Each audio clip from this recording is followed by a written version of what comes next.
Lonely rancher found Apache girl hanging on a tree with a sign, "White man don't forgive," under the merciless sun of New Mexico.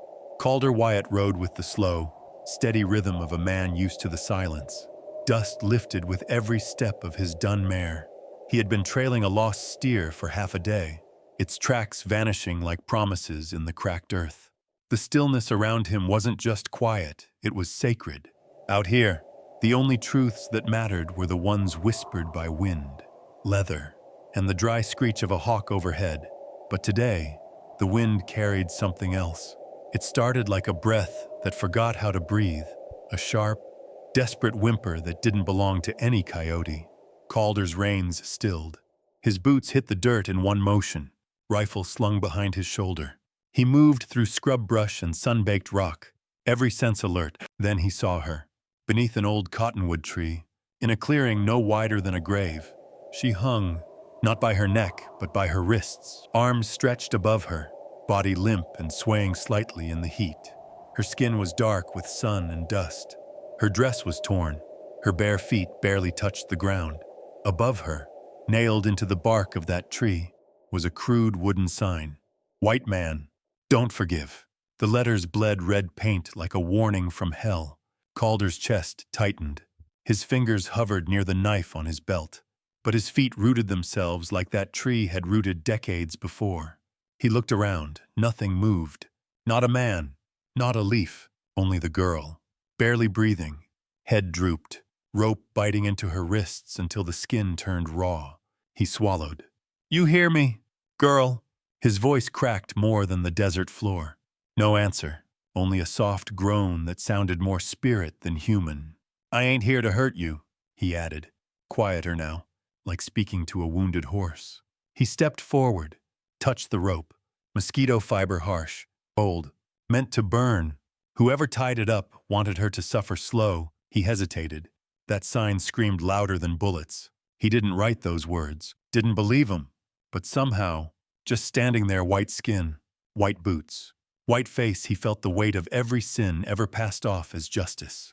Then she groaned again, and that sound broke something in him. "I ain't that," he whispered, pulling his blade. One cut, clean, and the rope snapped. She fell. He caught her. Her body was hot with fever, light as ash, trembling like the last leaf before winter.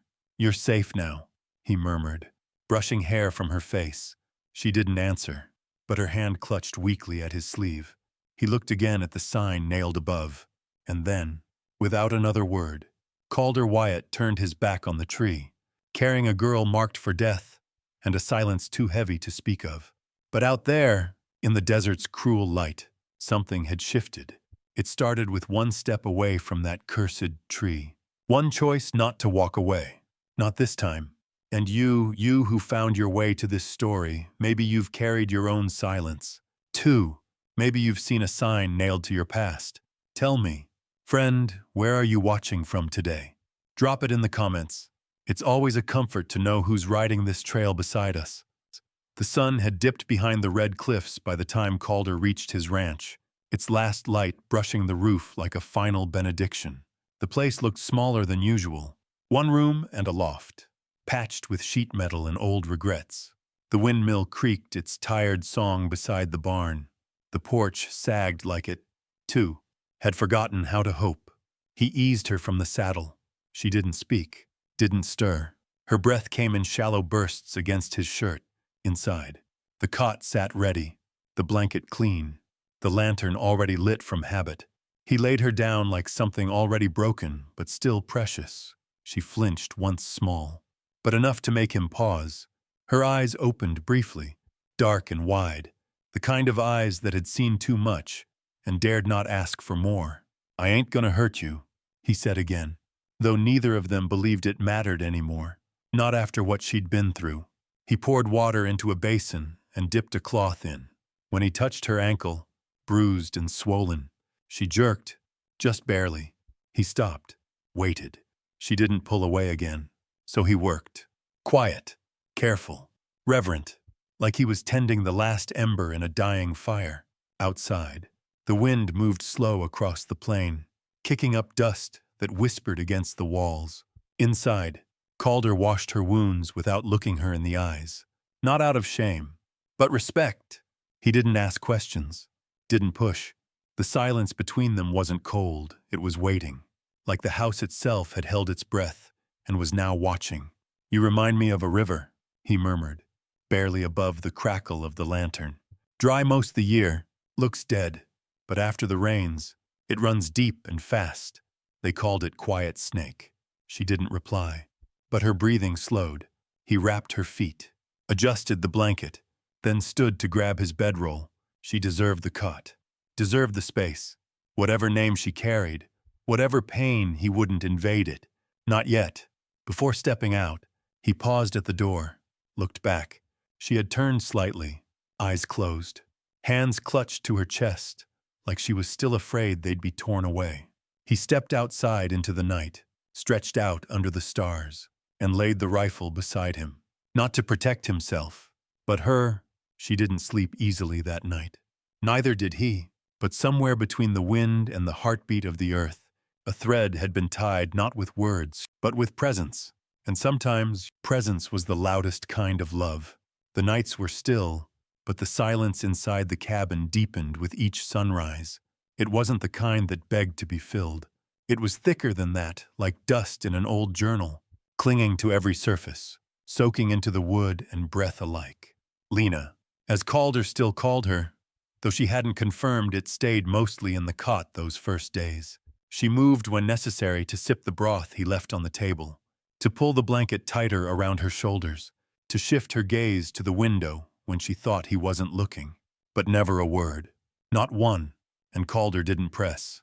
He spent his mornings tending the stubborn mule, fixing a cracked trough, chopping wood. At night, he returned to the barn with his rifle and a worn-out Bible he didn't open. He told himself it was space she needed. Truth was, he didn't trust his voice to come out right. Not around someone who had already seen the worst the world had to offer, and somehow still breathed. But the silence, it wasn't empty. It listened. One morning, he left a small wildflower on the windowsill. Just one, bright and stubborn against the dust. When he came back later that day, it was gone. No thanks, no glance.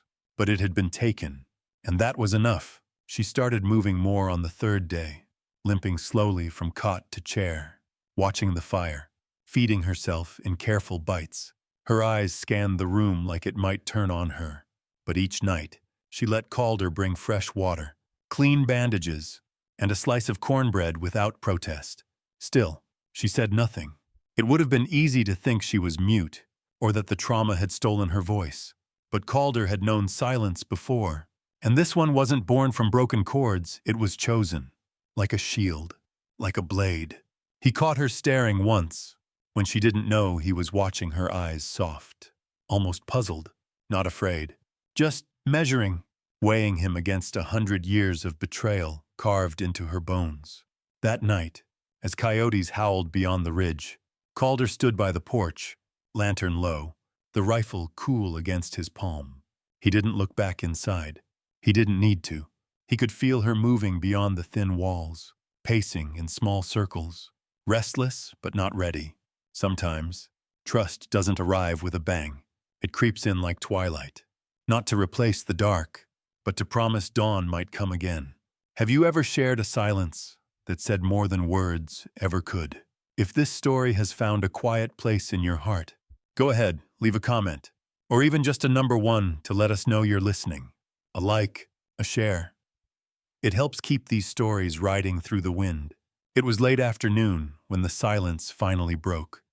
Not with a scream, not even a whisper at first, but with a single movement.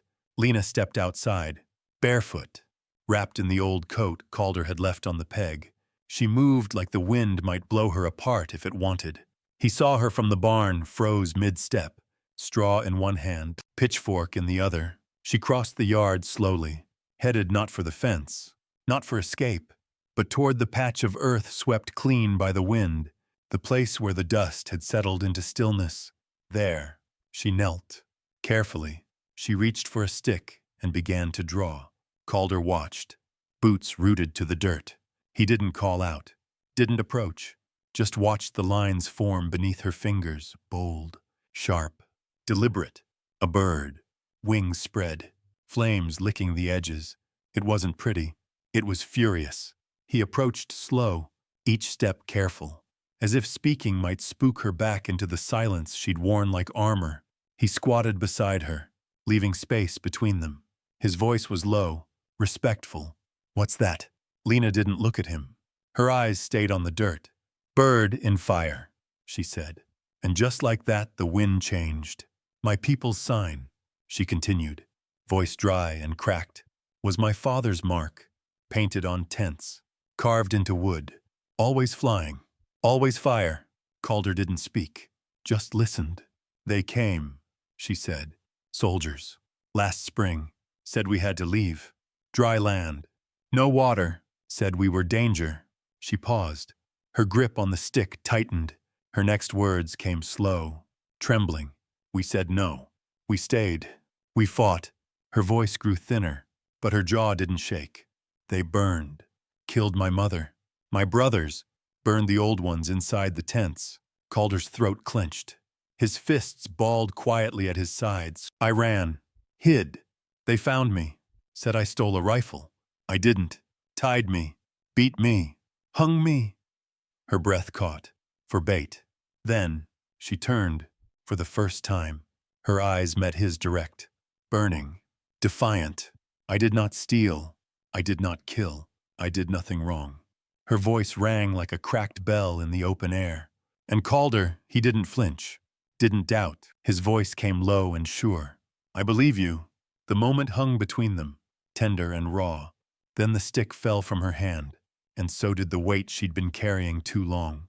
Her body shook, not from cold, but from everything that finally had a name. She didn't cry right away, but when she did, it wasn't small. It came from the earth, from the tree, from the Firebird in the dirt. It came like rain over parched land. Calder didn't speak. He didn't hold her. He just pressed his palm into the dirt beside hers. Fingers spread, skin against soil, a silent vow. Sometimes, telling the truth doesn't free you. It reminds you how heavy it's been. If you've ever carried something too long and finally let it go, tell us. Or leave a small fire emoji if you're still here, still listening. The fire between them had burned low, crackling soft beneath the dusk sky. The dirt still held the image of the bird in flame, its wings stretching toward a heaven that hadn't answered in time. Lena sat quietly now, eyes red but calm, her breathing steadier. Calder sat across from her, elbows on his knees, gaze fixed somewhere past the fire on a memory not yet spoken. She turned to him, her voice small but certain. "Why did you cut me down?" He blinked, slow. The question didn't surprise him. It had been waiting, curled behind every look, every silence, every unasked thing between them. But hearing it aloud made the air shift. He leaned back, staring into the fire like it might show him the words. "Because once," he began, then stopped. A beat passed. "Once," he said again, softer now. "I didn't." Lena tilted her head, the muscles in her shoulders stiffening. "My family had a ranch," he continued, "few miles north of here. Nothing big, just cattle, chickens, and a mule meaner than sin. I was out hunting one morning, chasing a deer too smart for me." He exhaled hard. "Riders came while I was gone, said they were Apache. Maybe they were, maybe they weren't. Doesn't matter now."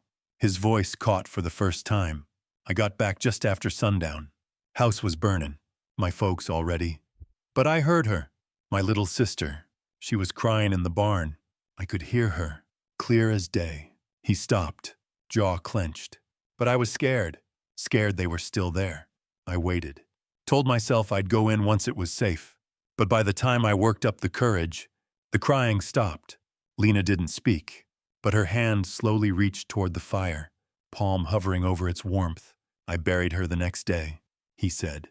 "What was left?" Then he turned to her, eyes glassy but unwavering. "So when I saw you hanging from that tree, I knew what it meant to wait, to hesitate, and I couldn't do it again." Silence returned, not empty, but full now, shared. She watched him like one studies the edge of a blade, aware of its sharpness, and of the man who knew how to carry it. "You didn't know me," she whispered.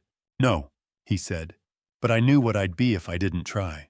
Lena looked back at the fire. The wood popped gently, glowing gold. I'm not your sister, she said after a while. No, Calder answered.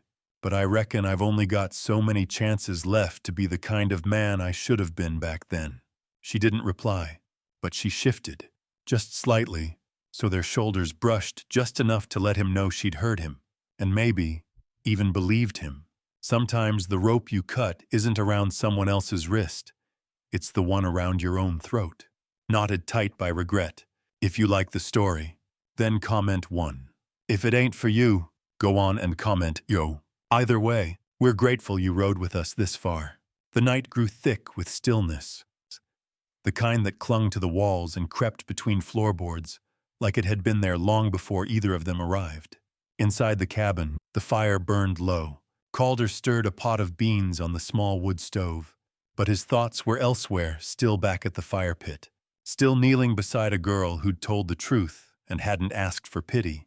Behind him, Lena stood by the window, arms folded tight across her chest, eyes on the desert beyond. Her shoulders were no longer curled inward like before, but they hadn't softened either. She was still standing in her story, just no longer standing alone. Then, out of nowhere, her voice rose from the quiet like a warm wind in winter. You want to know the truth? Calder paused mid-stir, spoon hovering over the pot. He turned, slowly. Only if you want to tell it. She walked to the table, sat across from him. Her face was unreadable, but her eyes no longer darted like prey. They held steady, dark as river stone. My father was a minor chief, she began, her words slow but deliberate. We didn't raid. We traded. We followed the rules the soldiers gave us, stayed to our land, let the preacher come, even let him hang that cross above our fire. She drew in a breath that shook just slightly. Then a white woman turned up dead, cutthroat. Her husband said we did it. Everyone knew he did it. But knowing and proving different things, Calder didn't move, didn't blink. They came with torches and rifles, not just soldiers, ranchers too. Men from town I'd seen trade with my father, drink from our wells. Her jaw clenched. They called it justice. She leaned forward, voice tightening. They burned our homes, shot my brothers while they slept, tied my father to the council pole. My mother died with her prayer beads in her hands. Then she looked up. They found me in a hollow tree. Her voice didn't crack. It sliced. I had a knife. They took it, said I was planning revenge, said I was dangerous, hung me up like bait. For anyone left who still had fight. The silence that followed didn't ask for comfort. It asked for witness. Calder stood, moved around the table. She didn't flinch. He knelt beside her, met her eyes. They told me, she said, you were a rancher, that you lost your family too, that you hated people like me. I did hate, he said. Hated anything that reminded me of pain. But hating never brought anyone back. Then, gently, he cupped her chin. His hand was rough, but his touch was careful, measured. I don't love skin, he said. I love what breathes under it. She searched his face as if trying to decide whether to run or stay. And then, slowly, she pressed her cheek into his palm. The kiss that followed wasn't soft. It wasn't slow. It was sharp, breathless, urgent, not romance, but survival. Two people gripping the one truth they had left that sometimes touch could say, you are still here, and I see you. They stayed there for a moment, lost in the heat of breath and truth. When they parted, Lena didn't pull away. Neither did Calder. Sometimes a kiss isn't the beginning of love.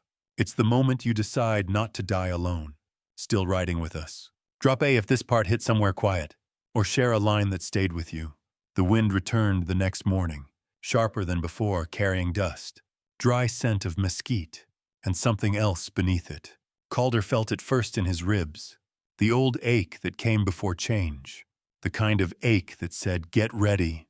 Lena had begun moving through the house with a quiet ease, not comfort, just less fear. She swept the floors in slow circles, fed the mule without being asked, even smiled once, soft and fleeting, when Calder barked at the chicken that wouldn't lay.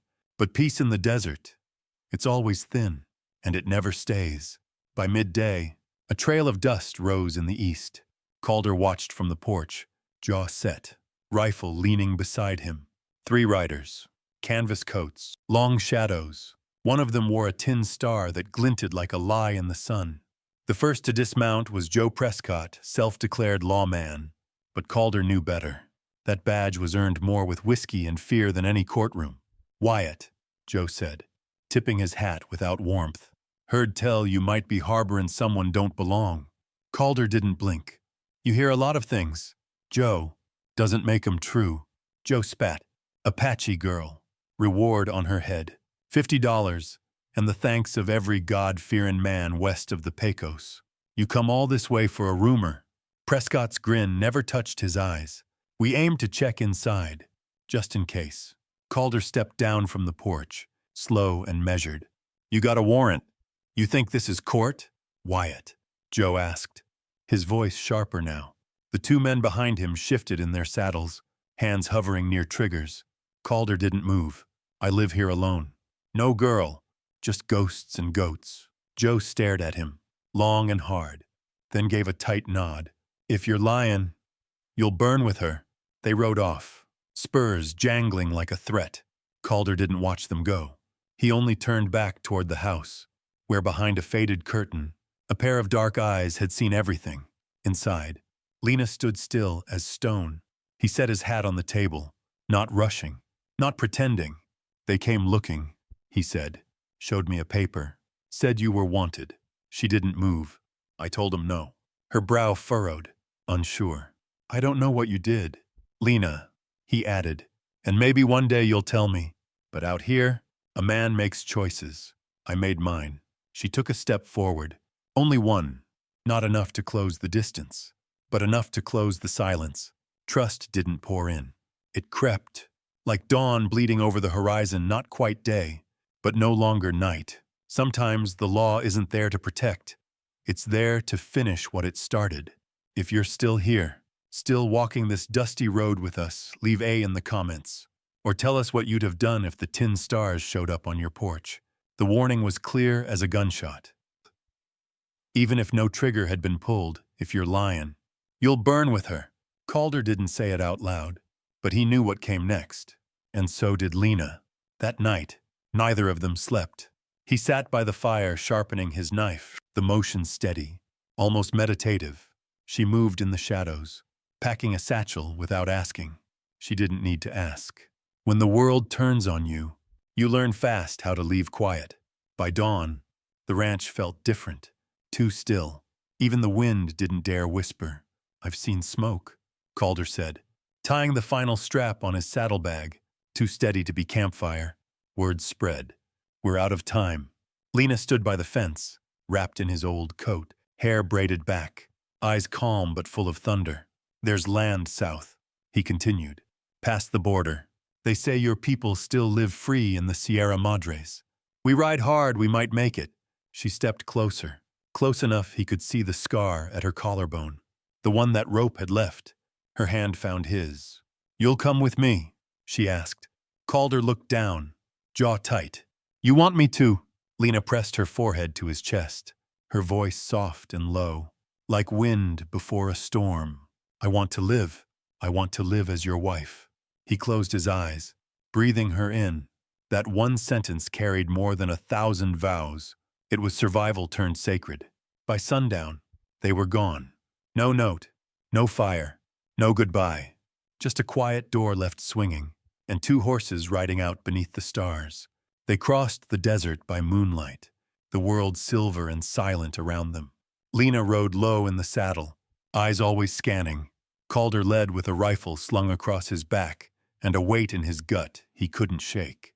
10 miles from the border, the land opened wide scrub brush and red stone cliffs, the kind that echoed footsteps long after you stopped walking. Then came the shot. A crack like thunder rolled across the plain. Calder jerked in the saddle, then slid hard into the dirt. Breath punched from his lungs. Calder. Lena screamed, leaping from her horse. Blood bloomed across his side, hot and spreading fast. Keep going, he rasped. No. Another shot split the air, kicking dirt inches from her boot. Two riders appeared on the ridge, rifles raised, hats low, hunting without mercy. Calder groaned, trying to rise. "We have to move," he gasped. Lena hooked her arm under his shoulder, half dragging him toward the cliffs. "I told you," she whispered. "I'm your wife now." They stumbled into a narrow pass, rocks closing around them like a shelter carved by the gods themselves. Bullets struck stone, but none followed them in. Safe for now. Calder collapsed to his knees, blood dripping onto the dust. "You said you meant it?" he asked, eyes glazed. She cupped his face, fingers trembling. "I meant it, even through the pain." His lips curved. "Then we better make it through this pass." She nodded. And for the first time since he cut her down, Lena prayed not to the gods of crosses and stars, but to the fire, wind, and stone, to the spirits that had kept her alive this long. Because love in this land was never easy. It was a wager, and tonight they bet everything. Have you ever loved someone enough to bleed beside them, not behind them? The tent flaps rustled in rhythm with the river breeze, moonlight slipping through the seams like silver threads sewn by night itself. Outside, the crickets hummed low, and the water whispered over smooth stones, steady, soft. Sure. Inside, Calder lay propped on folded blankets, shirt off, stitches tight across his side. The fever had broken. The worst had passed. But the look in his eyes said he'd walked close to the edge and maybe still stood there with one foot hovering. Lena, no. The woman he only thought was Lena sat beside him, a basin of cool water at her hip.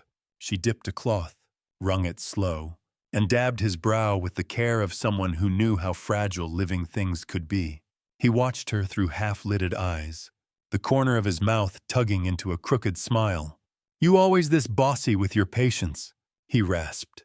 She arched a brow, but her lips curved, only the ones too stubborn to die. He chuckled, then winced as the laugh pulled at his stitches. "Easy," she scolded gently, placing a hand over his chest to steady him. The silence that followed wasn't thick like before. It was soft, full, like two people catching breath between storms. Then, Calder's voice dropped to something near sacred. "Tell me something true." She looked at him, unsure. "What's your real name?" he asked. She hesitated, not from fear, but from weight. Like speaking, it would mean leaving behind everything that had come before. Then, she reached for his hand and guided it slow and deliberate to rest just over her heart. "Ayanna," she whispered. "It means peaceful river. My father gave it to me." Calder closed his eyes for a beat, as if letting the name settle into his bones, like heat into old wood. When he opened them again, something had shifted. Behind the weariness, there was warmth. "Ayanna," he repeated, tasting the word. "You're the only peace I've ever known." She didn't cry this time. She just held his hand tighter. Days passed like that. He healed. Slowly, she watched over him, not as a nurse or guardian, but as someone who'd finally found ground firm enough to stand on. They lived in a simple tent tucked along the bend of a slow-moving river, neither north nor south. Just away, there were no maps here, no borders, only reeds, wildflowers, and wind. Ayanna moved like the breath of the place itself, grounding, gentle, full of quiet life. She stitched, she hummed, she planted herbs by the water's edge. One evening, with the sun melting behind the trees, Calder watched her from a few paces back. Her hand rested low on her belly, now rounded just slightly beneath her sash. A child was coming, not just born from survival, but from love chosen after. She walked barefoot to the river's edge and stepped into the shallows. The water kissed her skin, soft and clean. She laid both hands over her stomach and whispered, "Little one, your father didn't just forgive. He loved, and he kept his promise." Behind her, Calder stepped up, his boots silent on the grass. Their fingers met without a word. Together, they watched the water flow beneath the stars. No one had expected two hunted souls to build something like this, but somehow in a world of scars, smoke, and betrayal, they had carved out a quiet patch of earth where names weren't curses, and love didn't need permission. Sometimes, peace doesn't arrive with a treaty. It arrives in the way someone says your name, and means it. If you're still here, still walking with us along this river of dust and hope, drop a in the comments. And if this part held you close, don't keep it to yourself. Share it with someone who still believes in second chances. The seasons shifted slow along the southern edge of nowhere. Wind still came in low from the canyons, and the river still whispered its secrets through the reeds. But now life answered back. The lodge Calder built stood humble beneath a canopy of cottonwood, pine walls, thatched roof, no paint, no grand design, just honest hands and hours stitched together by something stronger than nails, purpose. Ayanna filled the home like sunlight on old stone, quiet, steady, warming everything she touched. Her laugh didn't come often, but when it did, it rolled like spring thunder, unexpected and welcome. Her belly had grown round now, firm beneath the woven sash she wore with pride. The child inside moved often, reminding them both that the past could not hold them forever. Calder rose early each morning to tend the horse pen and check the traps. He'd return by noon, dust on his boots and stories on his tongue. Nothing grand, just small observations: a hawk overhead, a fox's tracks by the riverbank, a stubborn branch that refused to split. Ayanna always listened, even if she didn't reply. Her eyes told him she heard everything. They lived without clocks, without borders, without names on papers, but they had rhythm. One day, Ayanna sat on the porch, stitching a tiny white shirt from soft cotton. Her fingers moved slow, not from hesitation, but from care. She hummed a lullaby. No settler would have known one passed down from women whose names never made it into books, but whose voices never left the wind. Inside, hanging from a wooden peg, was the old coat Calder had wrapped around her that first night, its sleeves frayed, its collar worn, but neither of them had it in their hearts to throw it out. Some things were meant to age beside you. That evening, they walked down to the river together. She leaned into him as they stepped into the shallows, cool water lapping at their feet. The sun dipped behind the hills, casting gold across the surface.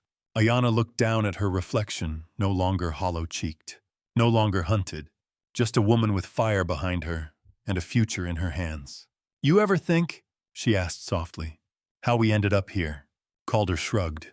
"Maybe the world tried to kill us and just failed." She smiled.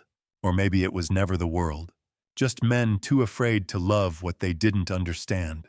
He nodded, eyes fixed on the current. "We didn't outrun it, Ayanna. We outlived it." She leaned her head against his shoulder. "No one would believe our story," she murmured. Calder gave a low chuckle. "That's all right. We ain't telling it for them." They stood there a long while, hand in hand, the baby turning slow inside her, and the river kept flowing. Not backward, not still, forward. Out here, they didn't build a monument. They built a life, one breath, one board, one sunrise at a time. No fireworks, no witnesses, just the slow, steady choosing of each other again and again. If this story sat with you a while, if it made you breathe slower, or think deeper, then maybe it was meant for you. Leave A in the comments if you believe peace can still be made by hand. And if someone you know needs reminding that the wild doesn't always mean war, share this story with them. Thank you for riding with us. We've got more stories on the trail, tales of love, loss, and the kind of quiet bravery that never makes it into textbooks. Subscribe to Wild West Stories channel, where the bullets miss, but the hearts don't. We'll see you at the next fire.